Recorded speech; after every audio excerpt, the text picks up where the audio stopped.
Hello everyone, welcome to my YouTube channel and I'm back with my Let's Prepare with Me series जिसमें हम UP TGT science 2026 के topics को छोटी छोटी videos में cover कर रहे हैं। हमने यहाँ स्टार्ट किया था ग्रेविटेशन चैप्टर जिसके हम पार्ट 3 पर हैं। आज हम कवर करेंगे gravitational field due to a circular ring, hollow और सॉलिड स्फीयर। लेकिन पहले टॉपिक स्टार्ट करने से पहले आप एक क्विक रिवीजन हम करेंगे पहले पार्ट का। So let's start with it. First question is gravitational field in center of symmetrical mass distribution.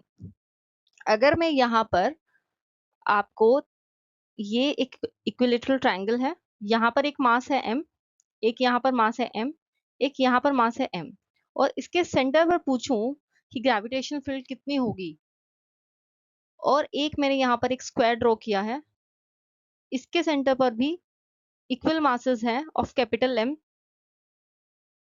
तो इसके सेंटर पर अगर मैं बोलूं यहाँ पर ग्रेविटेशनल फील्ड कितनी होगी, so what would be the answer. ये हमने लास्ट वीडियो में कवर किया था। तो अगर आपको आंसर आता है तो आप इसका आंसर हमारे कमेंट सेक्शन में दीजिए, अगर नहीं आता है तो मैं आपको बताऊंगी। जो यहाँ पर सेंटर पर, दोनों के सेंटर पर जो ग्रेविटेशनल फील्ड होगी वो होगी 0। ये हमने लास्ट वीडियो में किया था। नेक्स्ट क्वेश्चन की तरफ मूव करते हैं। What is the direction of the gravitational field. अगर मैं आपसे पूछूं, एक बॉडी यहाँ पर है, एक बॉडी यहाँ पर है, तो अगर हम बोले बॉडी फर्स्ट और बॉडी 2 पर जो ग्रेविटेशन लगा रही है उस फील्ड की डायरेक्शन क्या होगी, तो हमेशा जो डायरेक्शन होती है वो टुवर्ड्स द मास होती है। हमेशा कहाँ होती है? Towards the mass. तो अगर हम अगर फील्ड F12 की बात करेंगे तो उसकी डायरेक्शन ये होगी, लेकिन अगर हम F21 की बात करेंगे जो उसकी इलेक्ट्रिक फील्ड होगी उसकी डायरेक्शन ये होगी, ये, क्योंकि इसकी इलेक्ट्रिक फील्ड इस तरफ वर्क करेगी और इस बॉडी की इलेक्ट्रिक फील्ड इस तरफ वर्क करेगी। आगे बढ़ते हैं। What is the gravitational field inside a hollow sphere. ये एक होलोस्फेयर है, इसके अंदर कहीं भी, यहाँ सेंटर पर, यहाँ या यहाँ कहीं भी अगर कोई मास है तो उसकी ग्रेविटेशनल फील्ड क्या होगी, या इसके अंदर पूरे में ही ग्रेविटेशनल फील्ड क्या होगी, ये भी हमने पहले वीडियो में कवर किया था। So inside a hollow sphere there is a zero electric field, sorry gravitational field.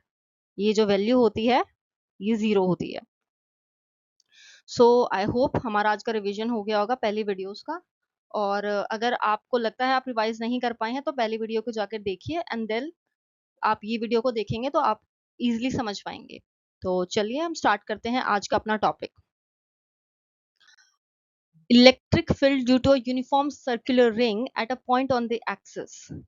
यहाँ पर ये होगा हमारा ग्रेविटेशनल फील्ड ड्यू टू अब अगर हम बोले कि यहाँ पर अगर कोई सर्कुलर रिंग है, एक रिंग है, इट्स नॉट अ स्फेयर और सर्कल और समथिंग, एक रिंग है, और इसकी जो एक्सिस है, इस एक्सिस पर यहाँ पर कोई पॉइंट है और इसका जो रेडियस है वो है आपका कैपिटल आर, और इन दोनों के बीच में जो डिस्टेंस है वो है स्मॉल आर। तो इसका इलेक्ट्रिक फील्ड का फॉर्मूला क्या होगा? डेरिवेशन बहुत लंबी है तो उसको आप बेसिकली इसका आंसर आप डायरेक्ट याद रखेंगे तो वो ज्यादा बेटर रहेगा।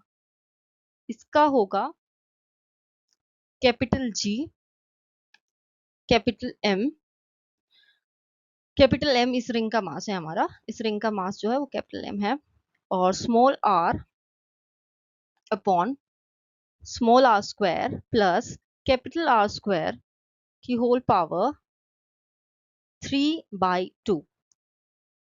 ये जो है ये हमारा इसका फॉर्मूला है इलेक्ट्रिक फील्ड का, जो आपको एज इट इज आपको याद कर लेना चाहिए as it is. So I hope I am clear. और अगर ये पूछा जाए क्वेश्चन, अगर इसमें से क्या आ सकता है, वो ये होगा कि अगर जो हमारा सेंटर है इसका, यानी कि यहाँ पर इस रिंग के यहाँ सेंटर पर आपका ग्रेविटेशनल फील्ड कितना होगा। तो अगर हम ये बोलें एच सी जो है आपका इलेक्ट्रिक फील्ड कितना होगा, तो हम सी पे क्या होगा, सी पर जो है हमारा आर जो होगा वो 0 हो जाएगा। तो जब यहाँ पर आर की वैल्यू ही 0 हो गई और आप अगर यहाँ पर फॉर्मूले में इसको पुट करोगे, यहाँ फॉर्मूले में अगर आप पुट करते हो आर की वैल्यू, तो ऑब्वियसली ई नेट क्या हो जाएगा, क्या नेट वैल्यू आएगी, 0 ही आएगी। तो ये इसमें से सिर्फ इतना ही इंपॉर्टेंट है, ठीक है। तो आप इतना इसको याद रखिए, और ये क्वेश्चन इसमें से बहुत बनता है, ये वाला, इसको भी आप याद रखिए। Moving forward, due to a hollow sphere, हमारा जो ग्रेविटेशनल फील्ड कितना होगा ड्यू टू होल, इसमें आपको 3 केसेस मिलेंगे, outside the sphere, inside the sphere and eight the surface. तो अगर हम यहाँ पे बात करें, एक ड्रॉ करते हैं, एक स्फेयर है ये, सेम यहाँ से एक यहाँ तक पॉइंट है, ये आपका स्मॉल आर है, इसका जो रेडियस होगा वो आपका कैपिटल आर होगा, और जो इसका मास होगा वो कैपिटल एम है। तो आप क्या बोलेंगे, अगर हम आउटसाइड की बात करते हैं, तो यहाँ पर जो आपके आर की वैल्यू है, स्मॉल आर की जो वैल्यू है वो ग्रेटर देन आपके, यानी कि ये वाला जो डिस्टेंस है ये रेडियस से काफी लंबा हो जाएगा जब आप आउटसाइड रखेंगे तो, राइट। तो हमारा जो फॉर्मूला है, और हमने जो एक पॉइंट मास का फॉर्मूला निकाला था ग्रेविटेशनल फील्ड का, उसको हमें याद रखना है। वो क्या था, वो हमारा capital G capital M upon R square था। तो सेम वही क्या होगा, capital G capital M upon R square, लेकिन आर होगा यहाँ पे स्मॉल आर, राइट। ये ये है इनसाइड द स्फेयर। अगर हम अब आगे बढ़ते हैं और बोले in, sorry that was outside the sphere and this was inside the sphere. और अभी हमने अगर एक क्विक रिवीजन किया था तो हमने क्या देखा था कि इनसाइड जो होलोस्फेयर होता है उसके अंदर जो ये होता है, मास डिस्ट्रीब्यूशन होता ही नहीं इसके अंदर। तो आप मास को यहाँ रखें, यहाँ रखें, यहाँ रखें, कहीं भी, तो इनसाइड अ होलोस्फेयर जो electric sorry sorry gravitational field है नेट, वो हमेशा क्या होती है, 0 होती है। और इसका रीजन क्या है 0 होने का, क्योंकि जो मास डिस्ट्रीब्यूशन है, जो मास डिस्ट्रीब्यूशन है आपका इनसाइड, वो वो आपका वो आपका 0 है, कोई मास है ही नहीं अंदर। तो जब अंदर कोई मास ही नहीं है, तो किसके बीच में ग्रेविटेशन फील्ड एग्जिस्ट करेगी, नहीं करेगी। तो इसलिए हमेशा इनसाइड जो स्फेयर होलोस्फेयर होता है, विच स्फेयर, यहाँ पे बात हो रही है होलोस्फेयर की, होलोस्फेयर के अंदर ये आपका 0 होता है, राइट। इसके थर्ड केस की तरफ आते हैं, एट द सरफेस। तो अभी हमने ड्रॉ किया था, फिर से ड्रॉ कर लेते हैं।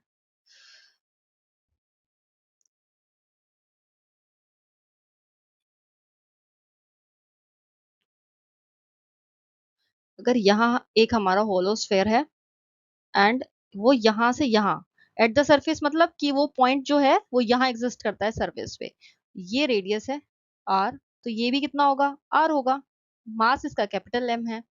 तो यहाँ पर क्या होगा आपका, जो स्मॉल आर है वो कैपिटल आर दोनों बराबर है, राइट। तो जब दोनों ही बराबर है, तो आपका जो ग्रेविटेशनल फील्ड होगा वो कितना होगा, capital G capital M upon capital R square. वहां क्या था, स्मॉल आर स्क्वायर था। तो इनसाइड में जो है आपका, सॉरी आउटसाइड में तो हमेशा आपका जो ई है वो इनवर्स कितने हैं, डिस्टेंस बिटवीन देंगे स्क्वायर में। और एट सरफेस पर क्या है, आपकी जो ग्रेविटेशनल फील्ड है वो इनवर्स है आपके कैपिटल आर स्क्वायर के।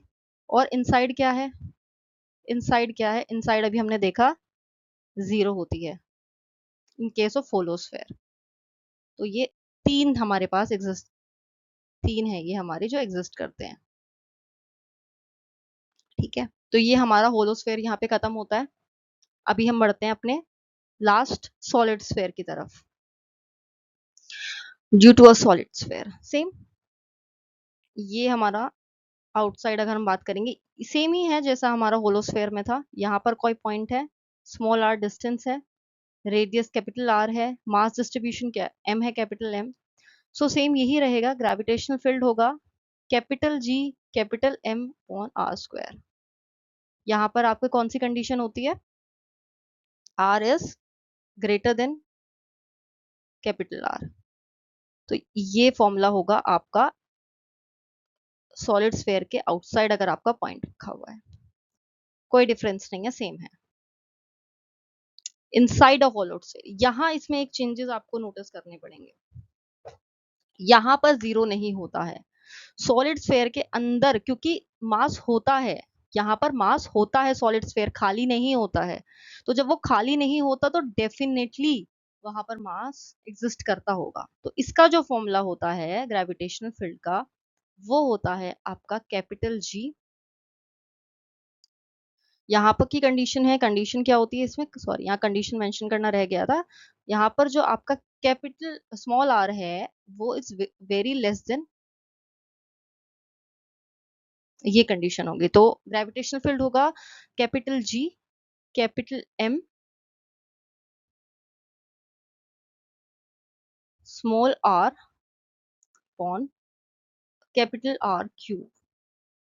इसको फॉर्मूले को आपको ऐसे ही रिमेंबर करना है जैसे हमने रिंग का किया था। ये इंपॉर्टेंट है, ये इंपॉर्टेंट इसलिए है क्योंकि आपका जो सॉलिड स्फेयर है वो हमारी अर्थ से रिजेंबल करता है।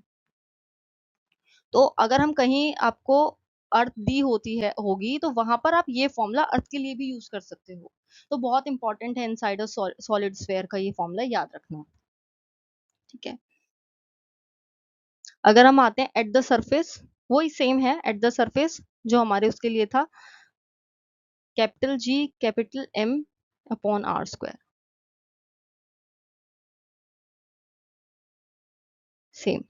तो सॉलिड स्फेयर और होलो स्फेयर में जो इनसाइड वाला जो हमारा है उतने का ही हमारा डिफरेंस आएगा। तो इसमें क्या होता है आपका, अगर हम तीन कंडीशंस निकालते हैं सॉलिड स्फेयर की, फर्स्ट था आपका आउटसाइड। तो आउटसाइड में जो आपकी ये थी, ये आपका स्मॉल आर के इनवर्स था।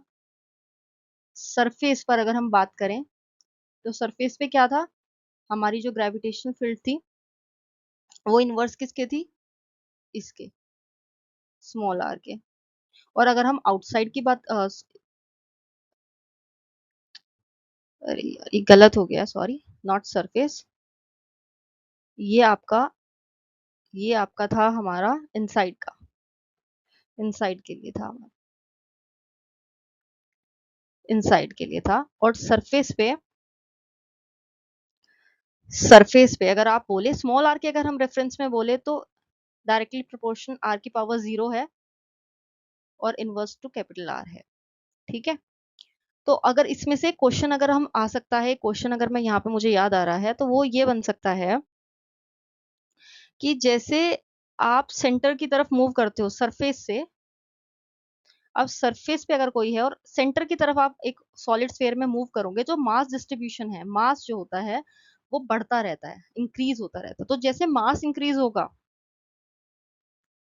सॉरी मैंने ये उल्टा कर दिया, ये उल्टा हो गया यहाँ पे, नॉट सरफेस से सेंटर की तरफ, इट्स सेंटर से अगर हम बाहर सरफेस की तरफ हम बढ़ते चले जाएंगे तो मास इंक्रीज होता जाएगा और इलेक्ट्रिक फील्ड भी हमारी इंक्रीज होती चली जाएगी।